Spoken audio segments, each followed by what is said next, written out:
मग विठोबाचे पाय आठविले मनी बोले अमृत वचनी तया प्रती रामकृष्ण हरी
चित्ते हा हा हा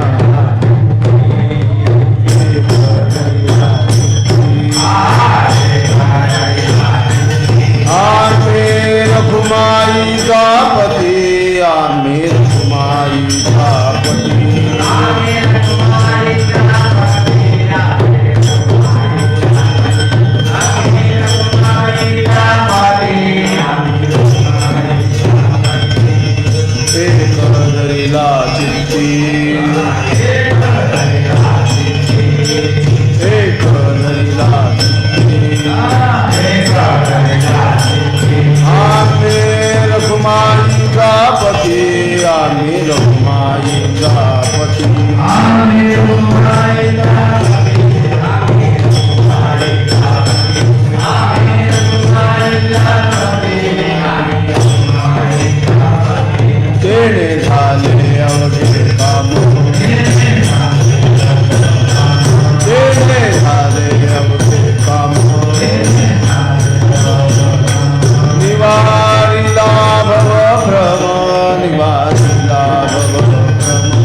Hare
श्रीरामशरणं समस्तजगदां रामं विना का गति रामेण प्रतिहन्यते कलिमलं रामाय कार्यं नमः रामात्रस्य कालभीमभुजगौ रामस्य सर्वं भजे रामे भक्तिरखण्डिता भवतु मे रामं त्वमेवाश्रयः आदौ ब्रह्म त्वमेव सर्वजगदां वेदात्ममूर्तिं विभुं पश्चाक्षो निजटा विनाशद्विजां कृत्वावतारं प्रभु हत्वा दैत्यमनेकधर्मचरितं भूत्वात्मजोत्रे गृहे वन्देऽहं नरकेसरी सरस्वती श्रीपादयुग्माम्बुजं तुझा मंदिरी आर्तजीवा सतृप्ती तुझा दर्शने लोकस्वानंद घेती श्रुतिधन्य झाल्या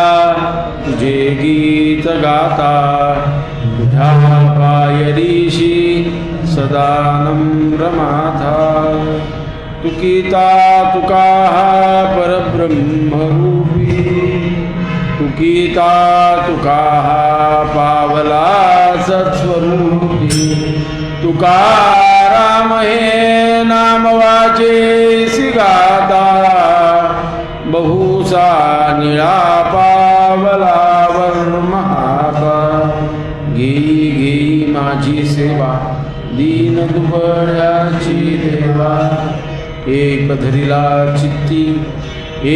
धरिला चित्ती आम्ही रखुमाईचा पती तेने झाले अवघे काम निवारिला भवभ्रम ठल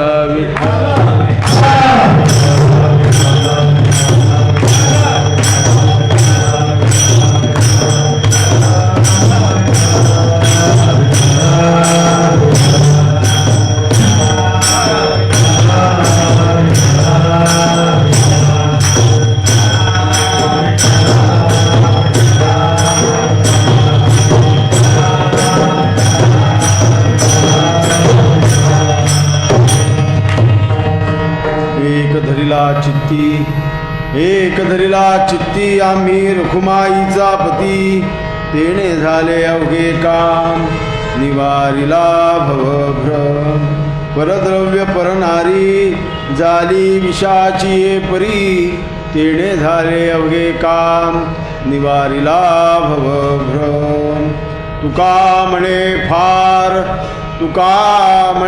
फार नाही लागत व्यवहार तेने झाले अवघे काम निवारिला भवभ्रम झाला विठ्ठल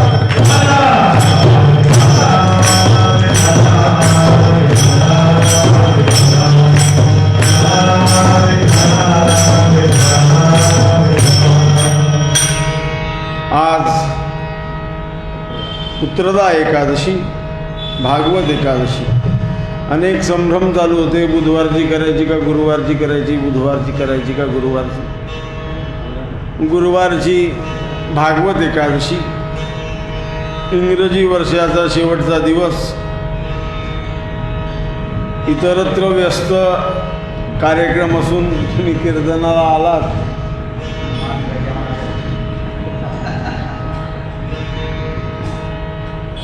कारण 31 डिसेंबर म्हटलं की बिझी शेड्यूल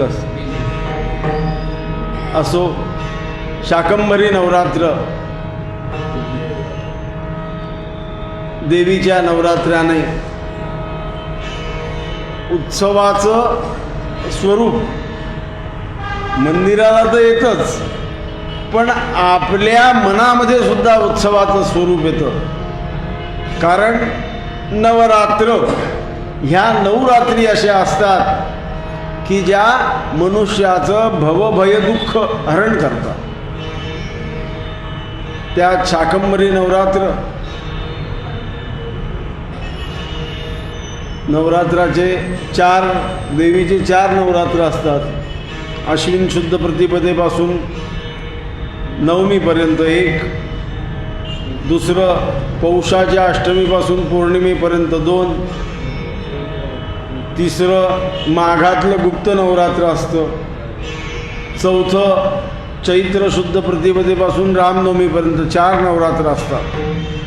4ही नवरात्र भक्तांच्या कामना पूर्ण करण्यासाठी आहे. मग आपण त्या देवीजवळ कुठल्या कामनेने जातो?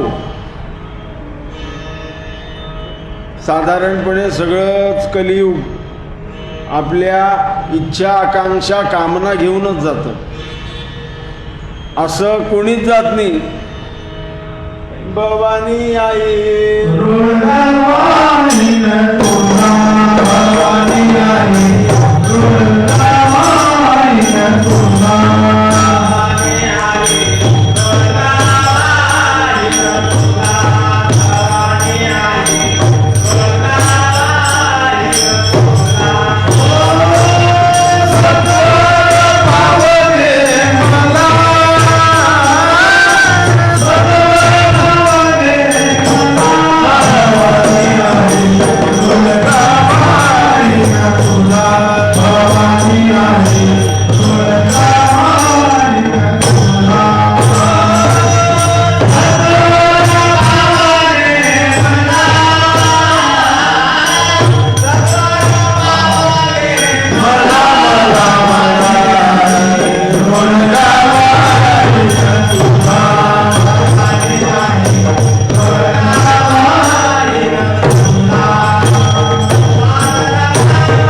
नाही. काय कामना करायची आहे? सासऱ्याला मार, सासूला मार, नंदेच्या पोराला खरूच होऊ दे, सगळेच मरू दे आणि एकटं मला राहू दे, अशा कामनेने देवीजवळ जायचं.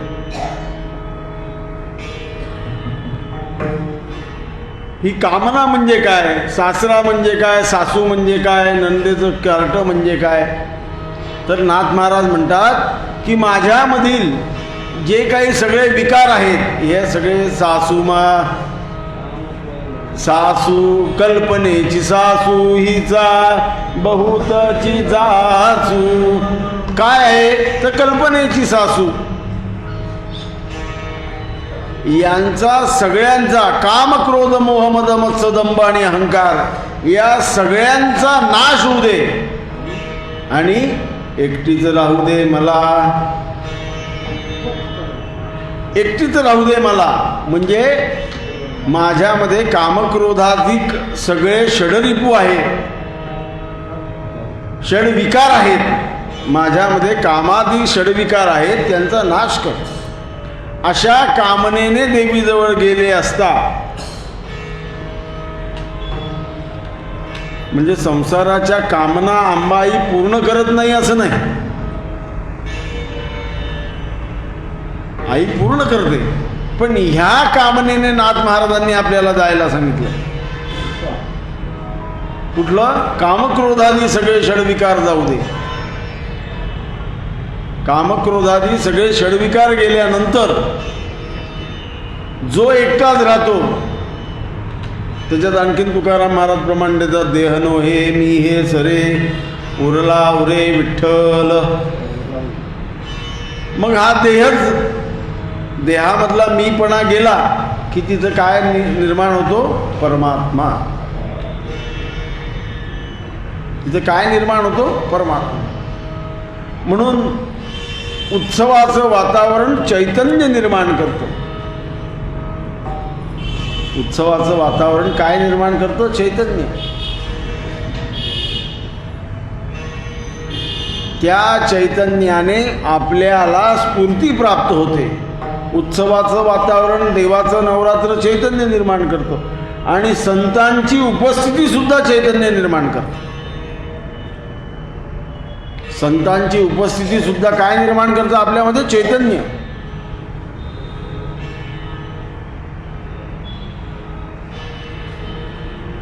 देवतांना अधिष्ठान असल्याशिवाय, आता पुढचं ऐका, देवतांना अधिष्ठान असल्याशिवाय चैतन्य निर्माण होत नाही. उपासना नेहमी मंदिरात जर चालत असेल तरच त्या मंदिराला चैतन्य निर्माण होतं. उपासना नेहमी मंदिरात चालत असेल तरच मंदिराला चैतन्य निर्माण होतं. तुम्ही म्हणाल परमात्माचं चैतन्य निर्माण करणार आहे. हो, पण तुम्ही पहिले तिथं उपासना केली पाहिजे. त्या उपासनेच्या वातावरणाने ती मूर्ती फलदायी होते. भगवंताला जसं आळवाल, जसा भाव प्रकट कराल, तशी ती मूर्ती आपले कल्पद्रुम, आणखीन शब्द वापरायचा झाला तर भक्तकल्पद्रुम. भगवान कसे होतात मग? भक्तकल्पद्रुम. ज्या ज्या भावाने परमात्म्याला भजलं त्या त्या भावाने परमात्मा आपल्याला फळ देत असतो. पण तिथं भजलं गेलं पाहिजे. त्या मंदिरामध्ये उपासना नित्यनेमाने चालली पाहिजे आणि संतांचा सहवास असला पाहिजे, म्हणजे मंदिराला चैतन्य निर्माण. धाकाने का होईना, काय शब्द वापरतोय मी? धाकाने का होईना, पण मंदिरात आलंच गेलं पाहिजे. आता कोणाचा धाक, संतांचा धरा किंवा कोणाचाही धरा, पण बुवा मंदिरात गेलं पाहिजे. नाही माळ जपली तर त्रास होईल असा का धाक होईना. वाईट काही होत नाही, पण मनात असं आणलं पाहिजे. उपासनेला दृढ चालवावे, भूदेव संतासी सदा नमावे. त्या धाकाने का होईना भगवंताला ती सवय लागत गेली की मग धाक कधीच निघून जातो आणि मग प्रेम निर्माण होतं. नाही रे भाऊ, त्या रामाला पाहिल्याशिवाय मन भरत.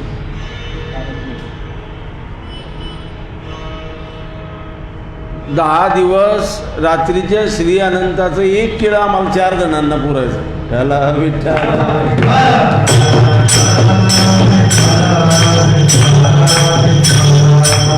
म्हणजे माझं तुम्हाला सांगणं लक्षात आलं का, एकच केळं होतं, तिचे 4 तुकडे झाले की आम्हाला 4 पुरून जायचं ते. म्हणजे श्री अनंताला किती लोक असायचे? 4च. मला बरेच लोक दादा जसे येणार तसे लोक यायला आलो बरं. म्हटलं तुम्ही आता रोज येणार, कारण उद्या दादा येणार कळलं ना, तुम्ही आज सुरू होणार मला माहिती होतं. धाकाने का होईना परमात्मा झाला पाहिजे.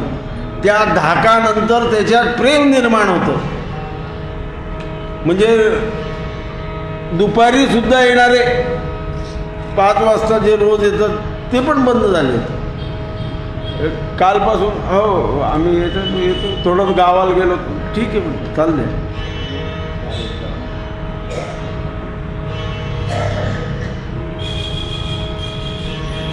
धाकाने का होईना परमात्मा झाला पाहिजे. पहिले लहानपणी आईचा मार बसेल म्हणून शुभम करोती म्हणा, पण मग ती सवय लागता आता 60 वर्षाचे झाले तरी संध्याकाळी दिवा लागल्यावर देवासमोर आता आईने माराल, पण ती सवय लागली, त्याच्यात प्रेम निर्माण झालं आणि तीच सवय मुलांकडे दिली गेली.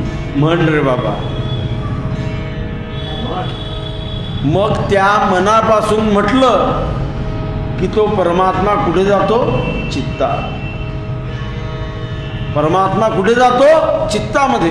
तुम्ही म्हणाला असं घडी मनापासून म्हटल्यावर परमात्मा चित्तात कसं काय जाईल?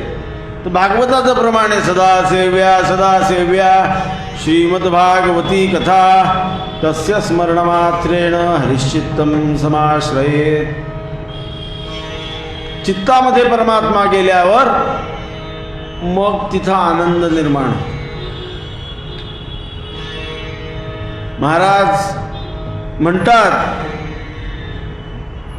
बहुत पाठांतराचा अभंग आहे, एक धरीला चित्ती आम्ही रखुमाईचा पती. महाराज म्हणतात आम्ही आमच्या चित्तामध्ये परमात्मा म्हणजे रखुमाईचा पती साठवला आहे. तेने झाले अवघे काम निवारिला भवभ्रम. तो परमात्मा आमच्या चित्तामध्ये असल्यामुळे अनेक कामं आमचे पूर्ण झाले आणि निवारिला भवभ्रम. काय भवाचा भ्रम झालाय आम्हाला? भवाचा भय काय, भ्रम काय झालेला आहे? तर जगत सत्य हा जो भ्रम झालाय तो पांडुरंगाच्या चित्तात असल्यामुळे तो भय निघून गेला, तो भ्रम निघून गेला. म्हणून समर्थ म्हणतात भवाच्या भीता काय भीतो सिरंडी धरी रे मना धीर धाकासी सांडी रघुनायका सारिखा स्वामी क्षीरी नुपेक्षी कदा रामदासाभिमानी. म्हणून आपल्यामध्ये जे भय निर्माण होतं, आपल्यामध्ये जे भय निर्माण होतं ते फक्त भवाचंच भय असतं. म्हणजे कसलं भय? संसाराचंच भय असतं. म्हणजे संसारातलं भय आणखीन काय? अन्न वस्त्र निवारा मैथुन आणि मृत्यू, हेच भय असतात. याच्या व्यतिरिक्त कुठलं भय नाही. कुठलंही भय या 5 गोष्टींच्या व्यतिरिक्त असू शकत नाही. असं कोणाला भय झालं का की आज परमात्मा भेटला नाही म्हणून मन भीती घाबरायला लागलं? असं होतच नाही भय. आपल्यासारख्या मुमुक्षू साधकांना तरी होत नाही, संतांना होतं की आज देव दिसला नाही, भय निर्माण होतं, अरे देव कुठे गेला. त्यांना भगवंताच्या मनातलं कळतं. एकदा नरसोबाच्या वाडीला पालखी चालू होती आणि पालखीमध्ये विराजमान दत्तप्रभूंची मूर्ती खाली पडली. वासुदेवानंद सरस्वती टेंबे स्वामी महाराज तिथं उपस्थित होते. त्यांना समजलं की देवाला काहीतरी राग आला, म्हणून त्यांना भय निर्माण झालं की भगवंताला राग आला, भगवंत काहीतरी अस्वस्थ आहे, म्हणून तिथं प्रार्थना केली. शांत हो श्री गुरुदत्ता मम चित्ता शमवी आता, तू केवळ माता जनिता सर्वथा तू हित करता. ते भय निर्माण झालं की परमात्मा रागवले. त्या भयापोटी काव्य बाहेर. म्हणून आपल्याला काय भवभ्रम झालेला आहे की जगत सत्य आहे, तर हा भ्रम भगवंताच्या नामाने म्हणजे रुक्मिणीच्या पतीला हृदयात धारण केल्यामुळे तो आमचा भवभ्रम निघाला. परद्रव्य परनारी झाली विषाची परी. परद्रव्य आणि परनारी ही आम्हाला विषा समान आहे. तुकाराम महाराज म्हणतात, आता आम्हाला यापेक्षा जास्त व्यवहार लागत नाही. विठ्ठल विठ्ठल.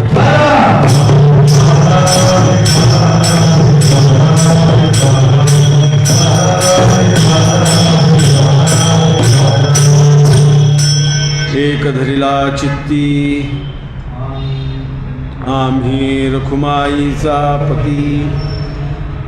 आम्ही चित्तामध्ये भगवंताला धारण केलं, रुक्मिणीच्या पतीला म्हणजेच भगवंताला. चित्त दोन प्रकारचं, सच्चित्त असच्चित्त. मग चित्त सत म्हणजे काय आणि असत म्हणजे काय? सच्चित्त म्हणजे काय आणि असच्चित्त म्हणजे काय? मग हे चित्तामध्ये परमात्मा यायचं किंवा असंच गोष्टी यायला कारण काय? तर हा सगळा भाव, ही वासना. वासनाच द्विविधा प्रोक्ता शुद्धाच मलिनस्तथा.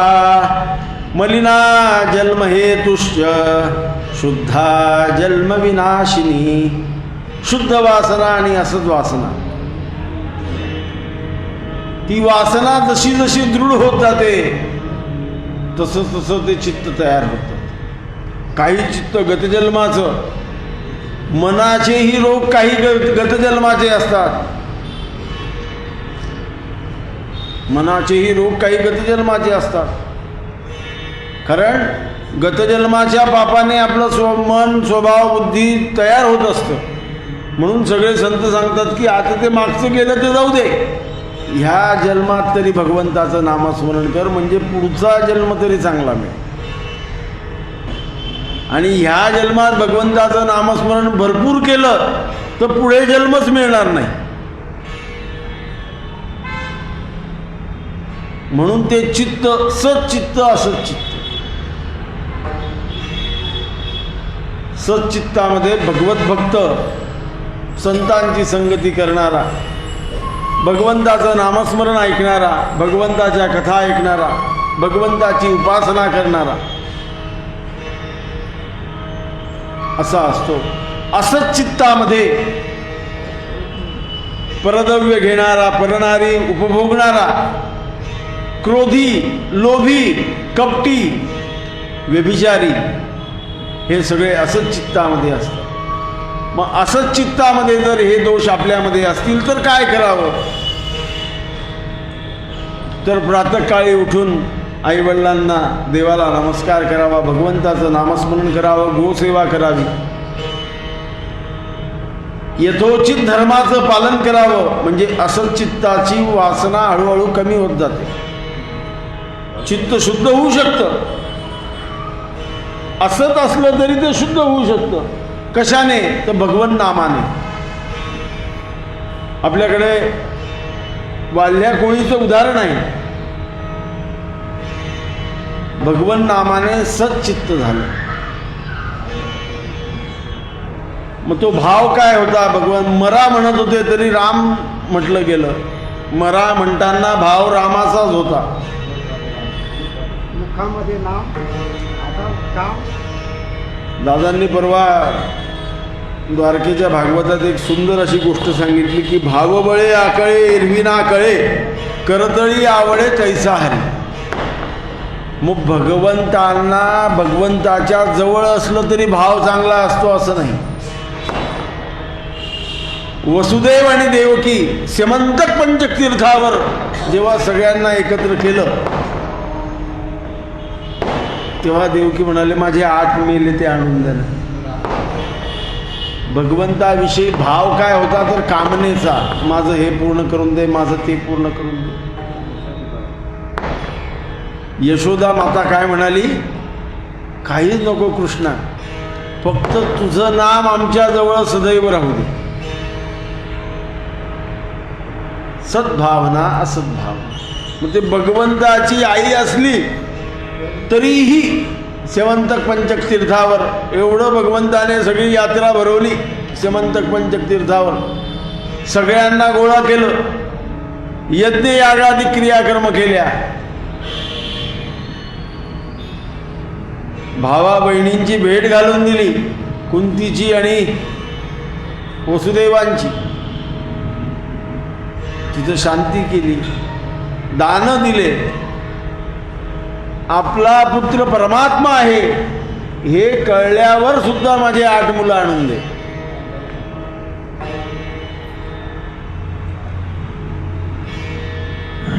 तेच सांदीपनी आश्रमांमध्ये भगवान शिकत असताना सगळं शिक्षण पूर्ण झालं म्हणे काय गुरुदक्षिणा दे. सांदीपनी ऋषी म्हणे मला काहीच नाही. कारण शिष्य परमात्मा आहे हे कळलं. शिष्य कोण आहे, परमात्मा. शिकवायचं त्यालाच ज्याने हे सगळं निर्माण केलं त्याला. बरं, शिकवावंच लागतं. आणि ही अशी उलटी क्रिया मी माझ्या डोळ्यांनी अनुभवली.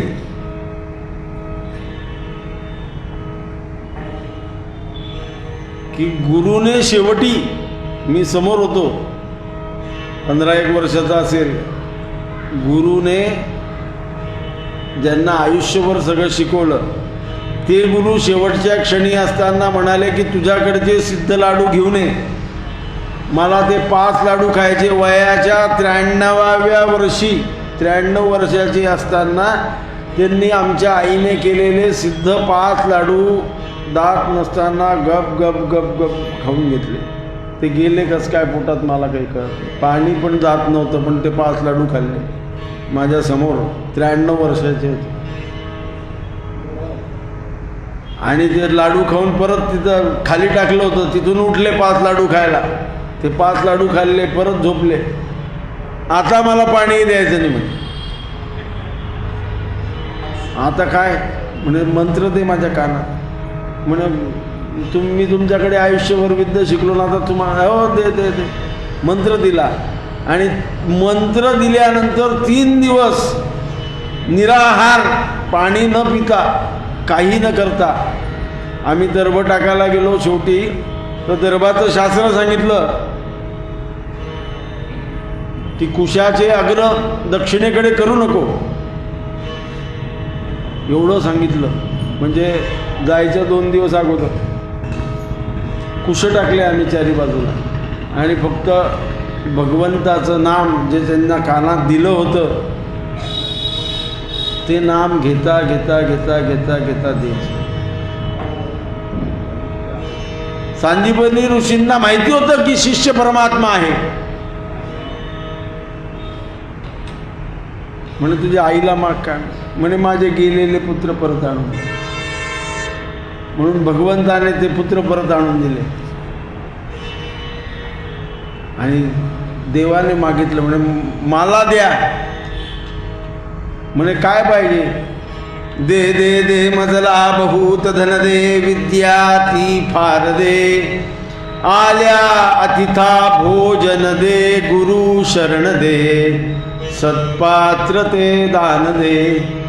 गुरु म्हणतात, भगवंताला आशीर्वाद देतात, घे घे घे तुझला बहुत धन घे, विद्या ती फार घे, आल्या अचिथा भोजन घे, गुरु शरण घे, सत्पात्र ते दान घे.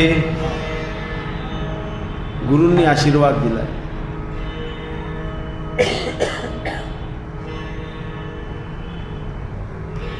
काय तर चित्तामध्ये परमात्मा असला की सच्चित्त होतं. चित्तामधून परमात्मा गेला की असत चित्त. चित्तामधून परमात्मा गेला की असत होतं. आपण व्यवहाराला लागलो की असत करायला सुरुवात होऊन जाते. तो केव्हाच निघून जातो. सकाळी भले मंदिरात आल्यावर येतो, केव्हाच निघून जातो.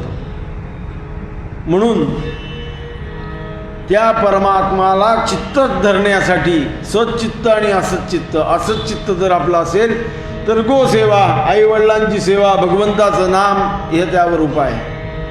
त्यावर ते उपाय केले, त्यावर ते उपाय केले, भगवंताचं नाम घेतलं की असच्चित्त सत होतं. सच्चित्त संतांची संगती, भगवंताचं नाम, सदा सेव्या श्रीमद्भागवती कथा, तस्य स्मरणमात्रेण हरिश्चित्तम समाश्रये. मग अशा चित्तामध्ये तुकाराम महाराज म्हणतायत. आता तुकाराम महाराजांनी भगवंताला चित्तामध्ये धारण केलं म्हणजे तुकाराम महाराजांची दिनचर्या तुम्हाला सगळ्यांना माहिती होती, सगळे लीला माहिती आहे. दिन रजनी आजे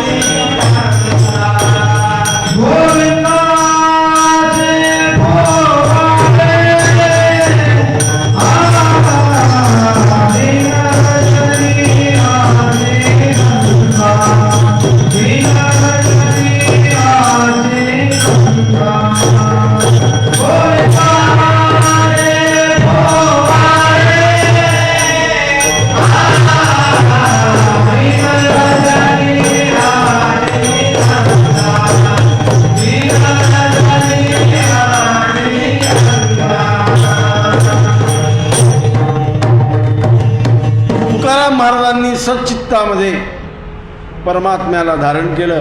एक धरिला चित्ती आम्ही रखुमाईचा पती. आम्ही भगवंताला चित्तामध्ये धारण केलं.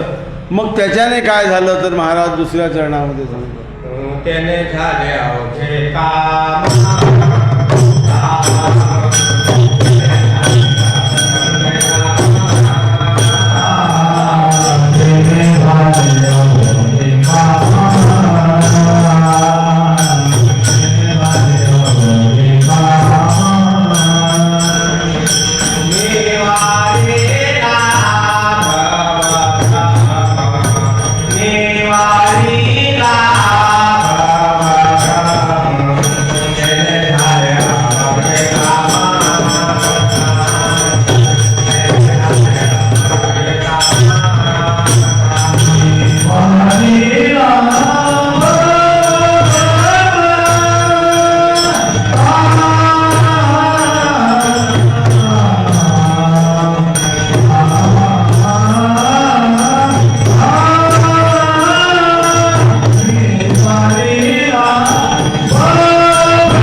निवारिला भवभ्रम. आपल्यामध्ये जो भ्रम आहे तो सगळा भ्रम भवाचाच आहे. सगळा जो आपल्यामध्ये भ्रम निर्माण झालेला आहे तो भवाचा आहे. भवाच्या व्यतिरिक्त कुठलाच भ्रम आपल्यामध्ये नाही. म्हणून तो भवभ्रम घालवण्यासाठी भगवंताला करुणाष्टकाने आळवलंय समर्थांनी, मनाच्या श्लोकांनी आळवलंय. अनेक संतांनी आळवलंय की हा भवभ्रम, कारण ती माया कोणाची आहे? परमात्म्यानेच निर्माण केलेली आहे. मग ती परमात्म्याच्या आशीर्वादाशिवाय किंवा परमात्म्याच्या नामाशिवाय ती जाणं शक्य नाही. परमात्म्याच्या नामाशिवाय ती जाणं शक्य नाही. मी तुम्हाला अनेक वेळा दृष्टांत दिलाय. एक गंगा किनारी एक भागवतकार कथा करत होते.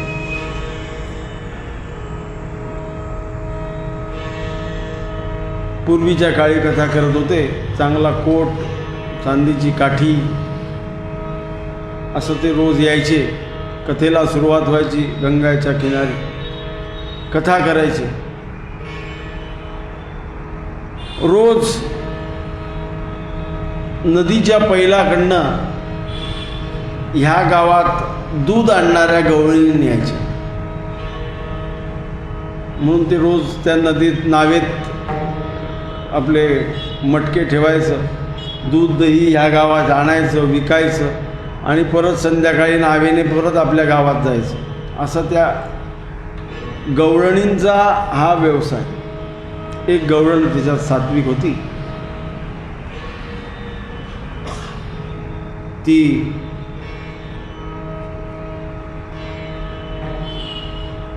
महाराजांच्या कथेत येऊन बसायची. आपलं दूध विकलं गेलं की थोडी जेवढी कथा ऐकायची, नावेत बसायची, संध्याकाळी चालली जायची. महाराज कथेत नेहमी सांगायचे, भवसागर तरुण जायचा असेल तर भगवंताचं नाव घ्यावं. भवसागर तरुण जायचं असेल तर भगवंताचं नाव घ्यावं.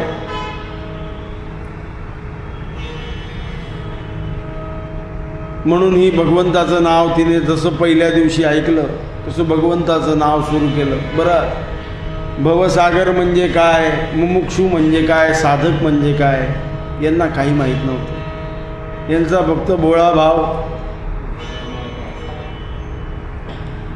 2 दिवस कथेला झाले. ती कथाकार कथा संपली की आपल्या घरी जायचे. एक दिवशी ह्या गवळणीने त्या महाराजांना नम्र निवेदन केलं, महाराज आमच्या घरी चला. म्हणे कुठे राहते? म्हणे गंगेच्या पैलावर माझं घर आहे. आपण या, आपण आलात तर मला आनंद होईल. आपल्या सत्पुरुषांचे पाय माझ्या चरणीला घराला लागतील. म्हणे येईन, उद्याच्या दिवशी तुझ्या घरी येईल. दुसऱ्या दिवशी ती आली, दूध विकलं, महाराजांच्या कथेला बसली. कथा संपली. महाराज चला. कथा काल्पनिक का असेना पण कथेतून बोध घेण्यासारखा आहे. म्हणजे महाराज आमच्या घरी चला. चला. ती त्या घाटावरून उतरायला लागली आणि अशी कोपऱ्या कोपऱ्याने जायला लागली. तिला वाटलं, महाराजांना वाटलं हिची नाव कुठे, इथं नाव सोडून दुसरीकडे चालली. यांना वाटलं हिची स्पेशल काही नाव असेल, तिकडे लावली असेल. म्हणून महाराज तिच्या मागे हळूहळू झाले. तिने एक पाय गंगेत टाकला. म्हणे मी 70 वर्षाचा आहे, माझ्याकडनं पोहत जाता येणं शक्य नाही. म्हणे पोहत जायचंच नाही आपल्याला. म्हणे मग तुम्ही चला, मी तुम्हाला घेऊन जाते. ती म्हणे, महाराज म्हणाले नाही नाही नाही नाही. पहिला पाय तिने जबरदस्ती पाण्यात बुडवला. महाराज घाबरले. म्हणजे महाराज तुम्ही तर सांगायचे ना, भवसागर पार करून जायला परमात्म्याचं नाव घ्यायचं. म्हणून महाराजांना परत ओढलं. महाराज गुडघ्यापर्यंत पाण्यात गेले. ती म्हणाले, म्हणा तुम्ही श्रीकृष्ण शरणम मम, श्रीकृष्ण शरणम मम. महाराजांना परत ओढलं. शेवटच्या पायरीवर आले. छातीपर्यंत पाणी आलं. काठी वाहून गेली चांदीची. हातातलं घड्याळ, कपडे ओले झाले. ती महाराजांना ओढते. म्हणते, म्हणा तुम्ही श्रीकृष्ण शरणम मम, श्रीकृष्ण शरणम. नाकापर्यंत पाणी आलं. महाराजांना वाटलं आता भगवंताशिवाय चालणारं कोणी नाही. कारण हे निर्जन ठिकाणी आणलं हिने, मला ओढते पाण्यामध्ये, आता मी मरणार, परमात्म्याचं नाव घेऊन मरू. म्हणून महाराजांनी जोरात श्रीकृष्ण गोविंद हरे मुरारे हे नाथ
त्यांनी भगवंताचं नाव घेतल्याबरोबर भागवत कथाकार गंगेवर तरायला लागले आणि तिथं तरतच होती पहिल्यापासून.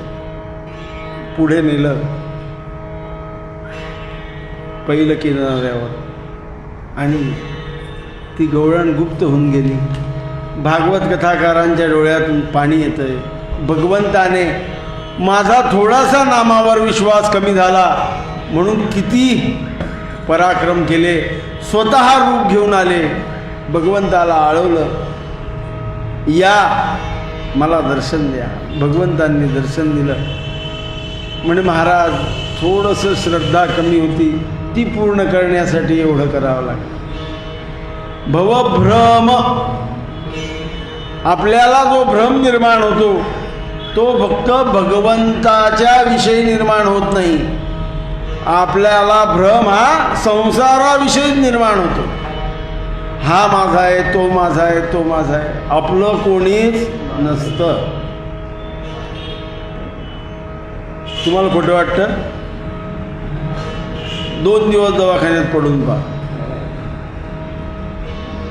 तो पोरगा म्हणतो, बाबा मी जेवण करून येतो, तुम्हाला डबा घेऊन येतो. तोही 24 तास आपल्या डोळ्यासमोर राहत, तेव्हा भ्रम तुटतो. भवभ्रम. म्हणून समर्थ म्हणतात, रघुनायका सारिखा स्वामी शिरी नुपेक्षी कदा रामदासाभिमानी.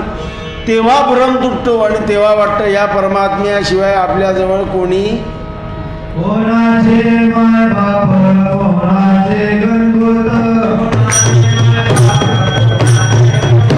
कोणाचे माय बाप, कोणाचे गणगोत.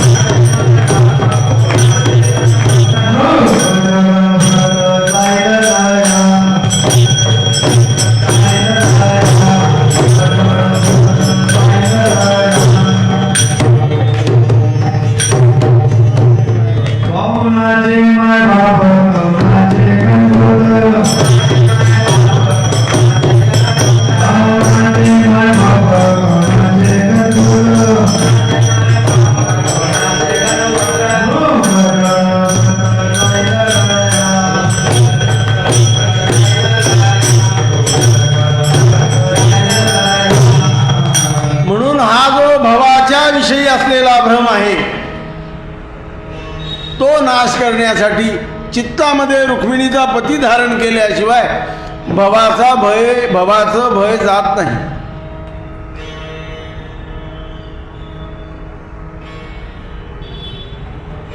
संसाराचं भय ह्या परमात्म्याच्या नामाशिवाय जात नाही. बरं, तुम्ही जेवढा संसार कराल तुम्हाला वेगवेगळ्या वयामध्ये वेगवेगळ्या संसाराचं भय निर्माण होतं.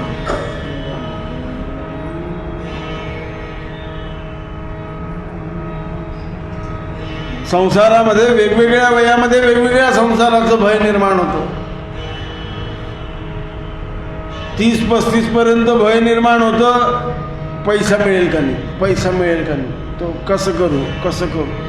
35-40 नंतर मुलाची तब्येत कशी राहील, मुलाची तब्येत कशी राहील, मुलाची तब्येत. 50 वर्षाचा झाला की शिक्षण कसं होईल, शिक्षण कसं होईल, शिक्षण कसं. 60 वर्षाचा झाला की लग्न कसं होईल, लग्न कसं होईल. 65 वर्षाचा झाला की नातू कधी होईल, नातू कधी होईल. भय हे वेगवेगळ्या प्रकारचं आपल्याला वेगवेगळ्या वयात निर्माणच होत असतं. विषयजनित सुखे सौख्य होणार नाही, तुझ विन रघुनाथा ओखटे सर्व काही. सगळं खोटं आहे विषयजनित. म्हणून तो भवाचा भ्रम निर्माण करण्यासाठी चित्तामध्ये परमात्मा असला पाहिजे.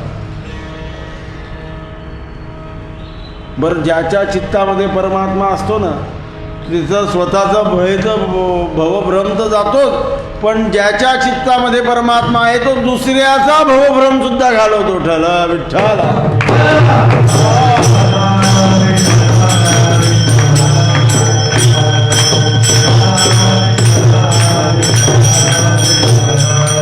म्हणून दुसऱ्याचा सुद्धा भवभ्रम घालवतो. आणि ते कोण घालवू शकतं, तो फक्त संत. संतांशिवाय दुसरा कोणी आपला भवभ्रम घालू शकत. मी तर म्हणतो परमात्मा सुद्धा घालू शकत नाही. परमात्म्याचं नाम घालू शकतं, परमात्म्याचं नाम भवभ्रम घालू शकतं, पण परमात्मा घालू शकत नाही. कारण संतांचं कार्यच त्याच्याकरता आहे. उद्धराया जन जड जीव. भवभ्रम काय आहे तर जगत सत्य आहे, हा भवभ्रम आहे. काय आपल्याला भ्रम निवारायचा आहे. ब्रह्मसत्य जगन्मिथ्य. ब्रह्मसत्य आहे आणि जगन्मिथ्य आहे, हा आपल्याला समज जेव्हा येईल तेव्हा भवाचा भ्रम नाहीसा होईल. हे कितीही जरी आपण आता ऐकत असलो तरी घरी गेल्यावर पुन्हा तो भवाचा भ्रम आपल्यामध्ये निर्माण होतो.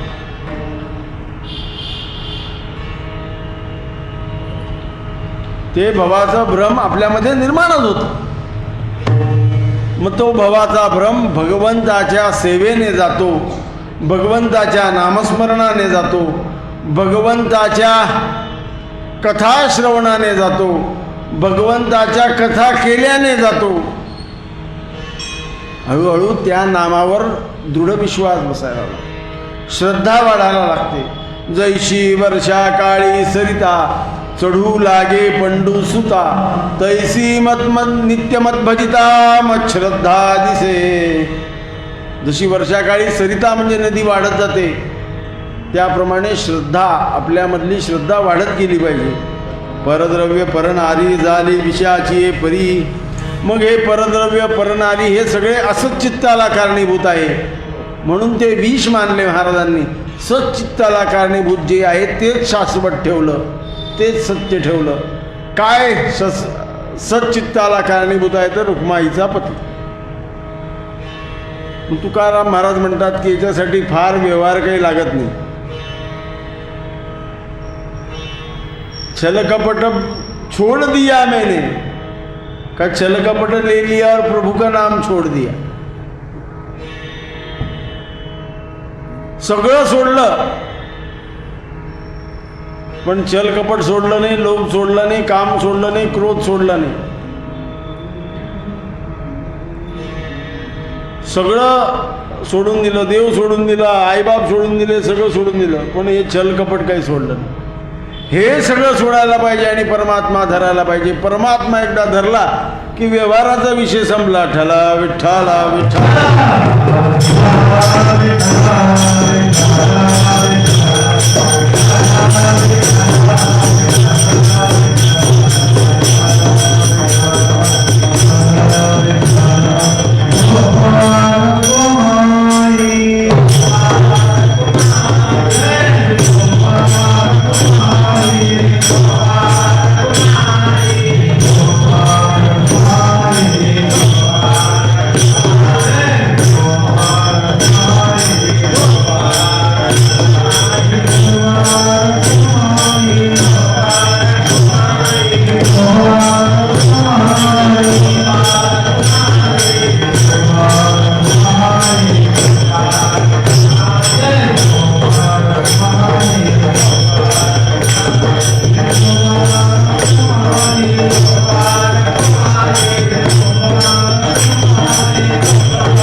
शाकंभरी नाम विख्यातम तन्मे नाम भविष्यती.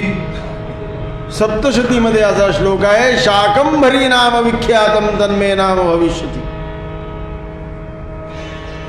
जन्मेजयाने सूतांना प्रश्न विचारला, हे ऋषे हो, मला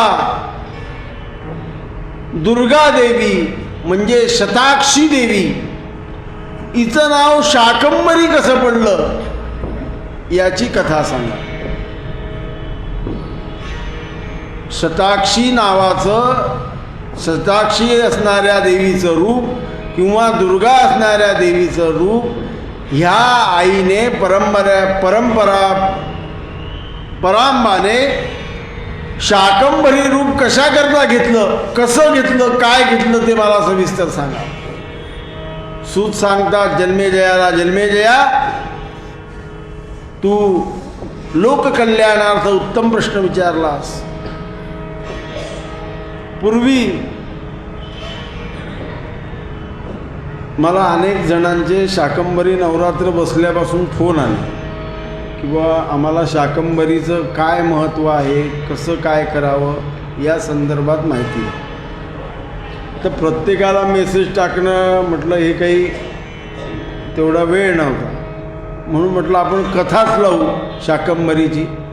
म्हणजे कधी ते फेसबुकवर जाऊन शाकंभरी म्हणजे काय कथा आजच्या वर्षाने सुद्धा ऐकू शकतो. पूर्वी दुर्गमा नामे राक्षस, दुर्गमा नामाचा एक मोठा राक्षस झाला. त्याने काय केलं की आपल्याला जगतावर विजय मिळवायचा आहे या उद्देशाने ब्रह्मदेवाची तपश्चर्या चालू केली.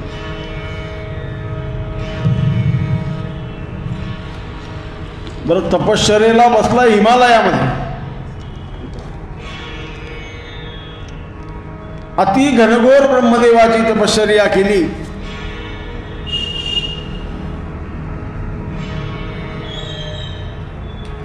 अति घनघोर अशी ब्रह्मदेवाची तपश्चर्या केली.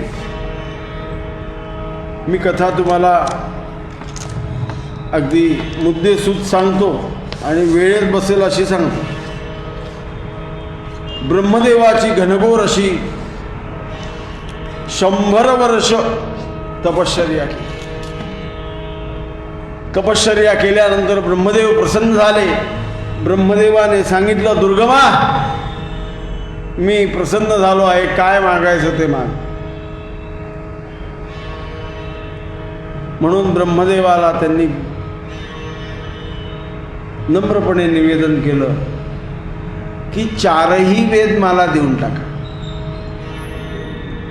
4ही वेद, ऋग्वेद, यजुर्वेद, सामवेद आणि अथर्ववेद, हे 4ही वेद आणि त्याचे 4 उपवेद.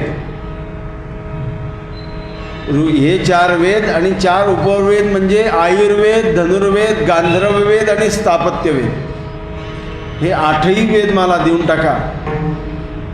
ब्रह्मदेवाने सांगितलं, बाबा तू मागतोच आहे, तथास्तु म्हटलं. 4ही वेद राक्षसाच्या ताब्यात गेल्यामुळे झालं काय? जे आजकाल ब्राह्मण वेदमंत्राचं पठण करताना त्या पठणाला ब्रह्मदेवाचा आशीर्वाद असतो म्हणून ते पाठ राहतात. तुम्ही असं म्हणाल की ते आम्ही पाठ केलेले आहे म्हणून पाठ राहतात. ते जरी खरं असलं तरी तो वेळेवर श्लोक सुचणं हे ब्रह्मदेवाचा आशीर्वादच आहे म्हणून ते पाठ राहतात. म्हणून ते राक्षसाकडे गेल्यामुळे झालं असं की ब्राह्मणाच्या मुखातले वेद संपून गेले, त्यांना आठवेच ना. बरं, यज्ञात भवती पर्जन्यात, पर्जन्यात अन्नसंभवा, अन्नात भवती भूतानी, या सूत्रानुसार ते वेद जाऊन 15-1 वर्ष झाले, पृथ्वीवर पाऊस पडणं बंद झालं. बरं, वेद राक्षसांनी चोरल्यामुळे झालं असं. ब्राह्मण वेद मंत्र विसरले. ब्राह्मण वेद मंत्र विसरल्यामुळे यज्ञयागादी क्रिया होईना. यज्ञयागादी क्रिया होईना म्हणजे भगवंतांना भोजन मिळेना. म्हणून अमरावतीतले सगळे देव दुर्बल झाले, त्यांना अन्नच जाईना. मग त्या दुर्गमाने केलं असं की अमरावतीला म्हणजे इंद्रपुरीला 4ही बाजूने वेढा मारला आणि इंद्राला समजलं माझा चालायला बळ नाही, मला अन्न मिळत नाही, माझी साखर कमी झाली. म्हणून इंद्राने आणि सगळ्या देवांनी पलायन केलं आणि ते हिमालयातल्या एका दरीत जाऊन लपले. इकडे ब्राह्मणांचे वेदमंत्र संपले, सगळं जमिनीला भेगा पडल्या, सगळे तलाव संपले, प्यायला पाणी नाही. लोक गावाच्या गाव मरायला लागले. तुम्ही म्हणाल आता असं कसं होतं? कालच एक शोध लागला. इसवी सन 500 मध्ये एक इजिप्तच्या जवळ काहीतरी गाव आहे का कुठेतरी, काही ठीक आहे नाव विसरलो मी गावाचं. तिथं इसवी सन 500 मध्ये जो ज्वालामुखीचा उद्रेक झाला होता त्याच्यातून जी राख उडाली ती राख त्या बाजूला असलेल्या गावाच्या लोकांवर पडली आणि लाखो कुटुंब तसेच तसे मरून गेले. ज्या अवस्थेत होते त्याच अवस्थेत राहिले. असा आत्ता परवा शोध लागला. त्यांनी ते उत्खननमध्ये ते प्रेत सापडले 500 वर्षापूर्वीचे. इसवी सन 500 मधले, 500 वर्षापूर्वीचे नाही. तर ते प्रेत त्याच्यावर ते राखेचं आवरण बसल्यामुळे ते तसेच तसे राहिले, पण जीव गेला.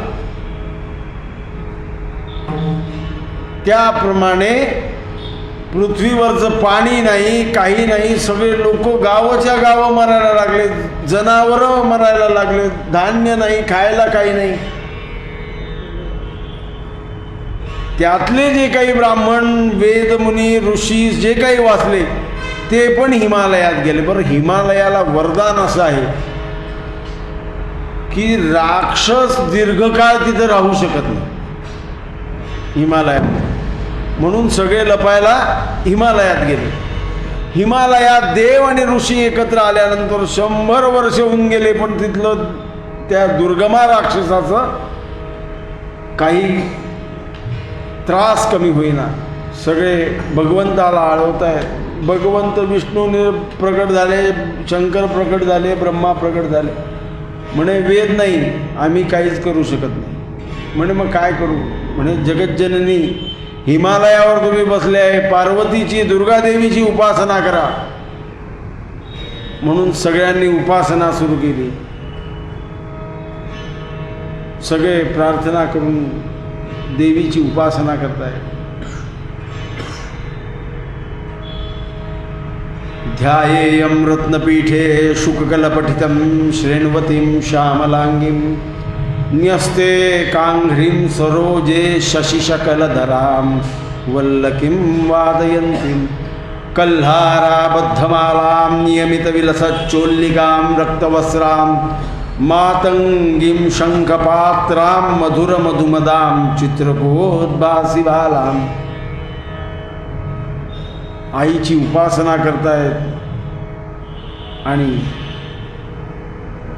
देव, ऋषी, ब्राह्मण सगळे हिमालयावर बसून आईची उपासना करतायत. भवानी आई रोडगा वाहीन तुला, सत्वर पावगे मला, भवानी आई रोडगा वाहीन. आणि प्रचंड हिमालयावर प्रकाश पडला आणि आईसाहेब प्रकट झाल्या. आईसाहेब प्रकट झाल्या तर त्यांच्या सगळ्या शरीरावर भाजीपाला होता. शाकंभरीति विख्यातम. आणि तो भाजीपाला सगळ्या त्या ऋषीमुनींना, देवांना खायला दिला. आणि तो खाल्ल्याबरोबर ब्राह्मण, ऋषी, देव सगळे तरतरीत झाले. आणि त्यांचं दुःख पाहून मातृहृदयी आईच्या डोळ्यातून पाणी आलं. जसं डोळ्यातून पाणी खाली पडलं तसं पृथ्वीवरच्या सगळ्या नद्या पुन्हा वाहू लागल्या.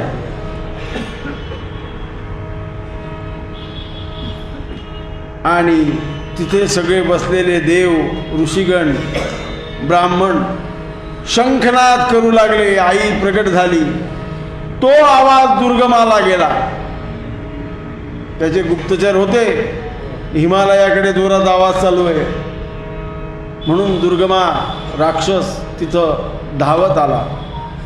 10 औक्षणी सेना घेऊन घनघोर युद्ध झालं. आईसाहेबांनी 5 बाण मारले. 2 त्याच्या डोळ्यात गेले, 3 छातीत गेले आणि तो गतप्राण झाला. सगळे ब्राह्मण, देव, ऋषी, मुनी आईसाहेबांची स्तुती करायला लागल्या. तो दिवस होता, ते जे युद्ध सुरू झालं. आई प्रगट झाली पौष शुद्ध अष्टमीला आणि राक्षसाला मारणं पौर्णिमेला. म्हणून ते शाकंभरी नवरात्र त्या काळात सुरू झालं. आईंनी सगळ्यांना आशीर्वाद दिला. आई उपासना सांगा म्हणे, ह्या काळामध्ये जो मला भाजी वाहील त्याला अक्षय पुण्य प्रदान होईल. म्हणून काही ब्राह्मणांनी आणि ऋषींनी मिळून तिथं यज्ञ आयोजन केला त्याच नवरात्रामध्ये. आणि शाक तुपाच्या आहुत्या, कारण की गायन ते सगळं गेलेलं होतं, दूधच नव्हतं तर तूप कुठून येईल. म्हणून त्या अग्नीमध्ये भाजीपाल्यांच्या आहुत्या टाकल्या. त्या देवीला मिळाल्या आणि देवी तेजपुंज होऊ लागले. कारण शत्रूंशी युद्ध करून तिथं पण तेज क्षीण झालं होतं. तर त्या आहुत्यांनी आईला तेज आलं. आणि आईने सांगितलं की अष्टमी ते पौर्णिमा ह्या भाज्यांमध्ये माझा सहवास राहील, म्हणून मला भाज्या प्रिय असतील म्हणून त्या मला वाहत जा, अक्षय पुण्य प्रदान होईल. म्हणून तुकाराम महाराज म्हणतात की अशा देवीला एक धरिला चित्ती, आम्ही रखुमाईचा पती, रुक्मिणी आणि तिचा पती म्हणजे देवी आणि देव दोघी आम्ही हृदयात धरले. म्हणून शेवटच्या भैरवीत महाराज तुकाराम महाराज म्हणतात, तुका म्हणे फार, तुका म्हणे फार, तुका म्हणे फार, तुका म्हणे फार, तुका म्हणे फार, फार, तुका म्हणे फार,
उद्यापासून सकाळी 10:30 वाजता प्रवचन आणि शाकंभरी नवरात्र निमित्त रात्री 8:30 वाजता प्रवचन राहील. श्री अनंता मधुसूदन